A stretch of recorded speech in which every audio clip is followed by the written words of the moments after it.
Welcome back, everybody, to what will be the second game of Week 1 of the European Top 8 for Mortal Kombat X, the European Online Pro League, presented by Xbox. Excuse me. But we will be seeing F0xy Grampa coming up against TuffGong even very soon. If any of you guys have been following the Mortal Kombat scene for the last couple of years, you'll probably be aware of who F0xy Grampa is. This guy's no slouch. I mean, the reality is, F0xy at Evolution in 2012, he eliminated Rio, he eliminated Tom Brady, he eliminated a lot of good players at that tournament. He is no joke. And here he is in top 8, going against TuffGong. He is a active enthusiast of Kung Lao. So we just saw Fasol's Buzzsaw Kung Lao, and we're going to be seeing F0xy's Buzzsaw Kung Lao also. I think it's a very strong variation. It's a very strong character. It's a very strong character, both characters going with it, and it's a good variation for him. Arguably his best right now. Starting from now, guys, you have 3 minutes to make your prediction once more. Do you think F0xy's going to win, or do you think TuffGong's going to take it? Is it going to be Buzzsaw Lao? We're going to see a Buzzsaw mirror match. You have 3 minutes starting from now. This is done by Twitch chat, !! prediction, followed by your points, followed by the player you think's going to win. But again, you know, going into, some players are more recognizable, I suppose, in the Nivek, the F0xy Grampas. But then, you know, you have players like TuffGong, who again have made their way to top 8. And as you said before, that's not an easy feat, especially for the European scene. So he is here again, to, you know, to play F0xy, but I've not seen him play before. So I'm very interested to see who he plays. But one thing I have noticed is that he's ranked 50 in the Lin Kuei. And I like that. Ooh, I like that. So I'm automatically rooting for him now. Cool. So we've got instant bias now. Of course. Is that the guy we want to win? Are we going against F0xy though? Is he going to have a go at us afterwards? Sorry, F0xy, it's not now, man. It's not your time. Alright, cool. So anyway though, we have the characters here. He has the Dan Forden picture. So I mean, we can't really tell who he's going to pick. It's going to be a complete surprise. This is what really excites me though about these online leagues, is that the fact that these online tournaments are free to enter by anybody with an Xbox One. Entering them is no longer a difficult thing. It's not, you know, I have to go to this live event, I have to book my travel, I have to book a hotel, I have to find where it is, all that sort of normal, traditional tournament problems, I suppose. You can just do it online. You can do it from the comfort of your own room, basically, you know, where you play games every day. Only now you can do it to win massive amounts of money. But it opens up for a chance of new players that we don't know about to come out and perform. Obviously, we have players like, even like players that people may not have seen on the public light.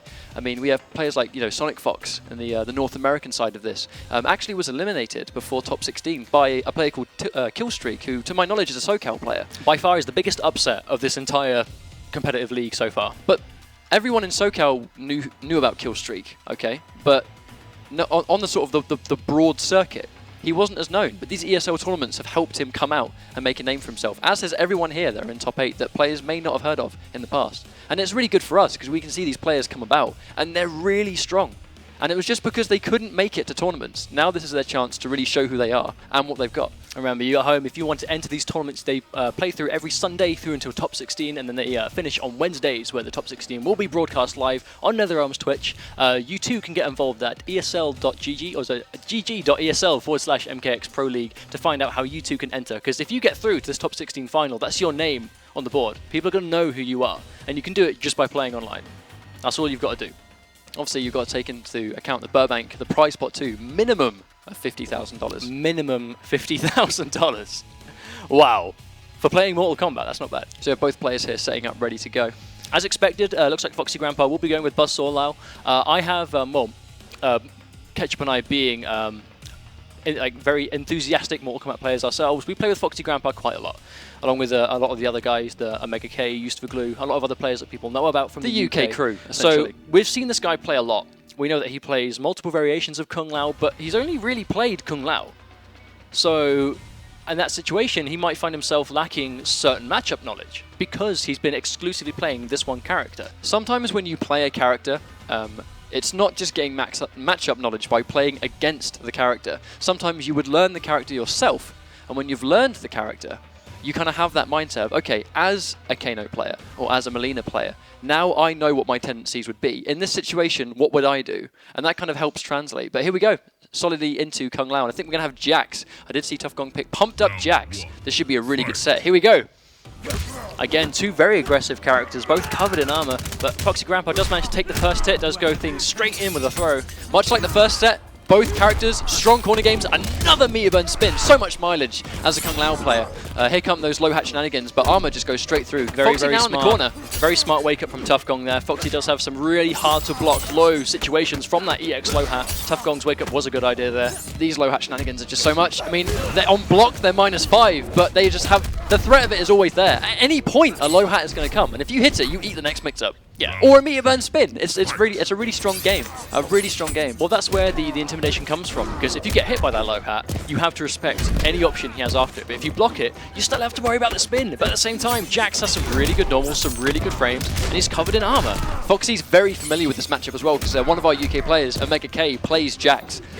So he's familiar with what buttons to press. But obviously, TuffGong, no slouch either. He knows what he's doing with his character. That is unsafe on block. Obviously, Jax can do his straight punch, but he can also, at the last minute, cancel it into an overhead, which hits overhead, sorry, and juggles, but is unsafe on block. And that one dash punch is pretty much huge. He's now in the corner. He's fought his way out, which is very strong. Good block on the overhead. TuffGong make some really cool mix-ups right now, but unfortunately it was blocked, and that will probably be a brutality. Oh, right, of course, it's F0xy, so he's going to brutality it. Why not? He does that all the time. The second he meter burn spins you or combos you, learn from this. Every time. Every time, without fail. That was a swift game one. That was a swift strong. game one. But the thing is that, like I said before, that's going to happen when you've got these characters that play that quick. They're explosive characters. Jax and Kung Lao are both very much, they'll play the sort of conservative game, but they get that one touch and it's it. You know, that's where their momentum begins. It's such a momentum-heavy game, is Mortal Kombat X. The second they land that one touch, it's either corner carry or it's just knockdown pressure. Both Jax and Kung Lao have that. I mean, Jax is very much, he's definitely better in this game than he was in Mortal Kombat 9. He plays a similar game, but he does it way better. It's an arguable point, I think you'll find, but you know, I can see what might make that be the case. My opinions, especially with the whole variation system. But that's what you've got to take into account when you lose a match like that. It looks like he has stuck with pumped up right now, but you have to think when you lose a match like that, the tools you get in your other variations, would they have helped you more in that set? Also, it's nice to kind of stick with the character, because if you know that it wasn't really the fault of your character, it was more stuff that you did, you know that you can stick with the character and then just adapt and adjust to what the player's doing. So we're going to go straight back in. Obviously, we have Buzzsaw versus Pumped Up once again. Wow, dash punches straight over the low hat. Might actually be worth keeping that in mind, see if that's something you can do consistently. Oh, good anti-air on the down two, though. He's not going to let him jump in with that. Here comes pressure from Jax. But here comes another hit into more low hat shenanigans. Can he block high or is he going to block low? He's going to get grabbed. That is the pressure. Here we go. He's sitting at 2 bars low. He's got about 50% health left. That's all the health he needs to make a comeback here. But oh, the hit confirm from F0xy Grampa. He's going to try and... Oh, he tries to wake up, but without using the bar to do so. So it's completely punishable. No invincibility on it whatsoever. TuffGong does use his last bar of meter at quite a significant life deficit. That's something you have to sort of really take into account is it worth it? Is it worth, even if the move you're trying to use your meter on hits, is it worth it with the amount of health you can have left? We'll see if he can make the adjustment here. Oh, it does get anti-air. That meter burn spin's just a foolproof anti-air, especially from that range. I mean, it's so armored, and it has such a good hitbox on it. If you jump into Kung Lao with meter, you're probably not going to get away with it. And here comes another grab. I mean, as we've saw before, again, another set that just seems so heavily based on Kung Lao. The other opponent just not getting a chance to do anything. I mean, Jax is an aggressive character, but he's just getting shut down. He's not getting a chance to get anything going. And here comes the corner carry once again. He has no meter to wake up. Here comes more low hat pressure. And oh, wow. That's going to be game 2. Unfortunately, just the back of his heels get clipped by the meter burn low hat. That's one of the things that F0xy has been really refining in Buzzsaw, and we've seen it firsthand after playing him so much, is the meter burn low hat, the one that slowly grinds across the floor. It's a low. But he has lows, he has a low hat and he has an overhead. But he can hold it as well. But he can hold it in place. So the thing is, he's got this really horrible pressure, which you just saw, where a low hat's on the ground, but then another string is coming. At the second the hat connects, you have to block it low. And that's just one of the things he can do. Or he can almost go late and you get hit by the overhead instead. Exactly. So it's both convert into a full combo, which puts you straight back into the mix-up. And a hard knockdown. Yeah. And if he's got meter, he'll do the same thing. No, it's very much kind of pseudo Doomsday from Injustice, but it's not a pleasant. It's not a pleasant experience to be on the receiving end of. But in that situation, also, TuffGong was without meter. Not that meter would have helped. I think the low hat would have chewed through the armor, but he pretty much had to take the mix-up. And in that situation, it looks like TuffGong also might be making a character change here as well. Or will we see him stick with Jax? No, he does decide to go back with Jax. I think sometimes when a set doesn't work, it's worth trying a character, but at the same time, it might just be a free win for the opponent. If it's a character you're not as confident with, sometimes it's better to stick with the character. Or it depends on your confidence. It might even be a character that the opponent knows better than the one that you've just picked. Like, you always have to run the risk of how much matchup knowledge does the opponent know. I mean, like I said before, the game's coming up on a month old, right?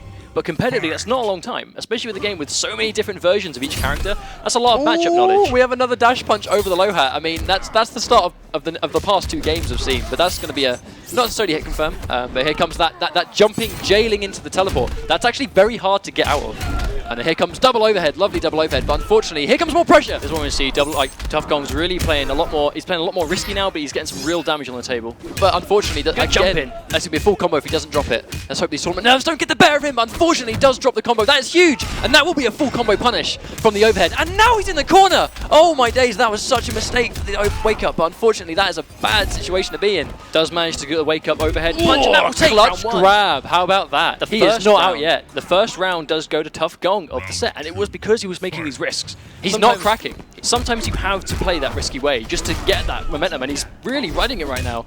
Oh, lovely. What a punish. Lovely combo there. And he's going to put him into the corner as well. He has to watch out for the meat bun spin. Is he going to? If he blocks a low hat, F0xy might spin this. Here comes the grab. It jails you. It jails you into what's going to come next. And again, another wake-up spin, not respected. Very unfortunate, but by no means is he out. I mean, TuffGong has showed us that he's going to compete. A lovely bait on the spin, but unfortunately he doesn't get the punish on it. Although I like seeing TuffGong being patient now. He's played very explosive, but now he's being conservative. But unfortunately, that does take the round. But f0xy Grampa is now sitting with 0 meter, and TuffGong sitting at a breaker or 2 bars. If he does manage to take f0xy into the corner, he can do some real damage with that. And also the fact that he hasn't got a meter burn spin available. So when you block these low hats, the threat of the spin is no longer there. Wonderful break from TuffGong. Does crouch under the dash punch. f0xy Grampa knows the matchup. Shades of MK9. Poor Jax. Here we go. Oh, another anti-air, but Luckily not a great hitbox. But that was, unfortunately, that wake-up just missed entirely and gave him a free combo. And now he's in the corner. This is bad. This full combo will not kill, but the next setup will. This might be all he needs. Oh, the super armor on the environment track. That could have saved him. That could save him. There's going to be a hard comeback, but it's possible. Come on, TuffGong. He's got to really ride this momentum. Good chase on the backdash. He has a meter burn spin, and it will chip. If he gets a spin, he's going to chip him out. He's got to be so careful. And here we go. And that will be it. Unfortunately, that was a really good round. That was a really good round from TuffGong. I really like the adjustment. Oh, of course he thinks. Unfortunately, it just came 2 rounds too late.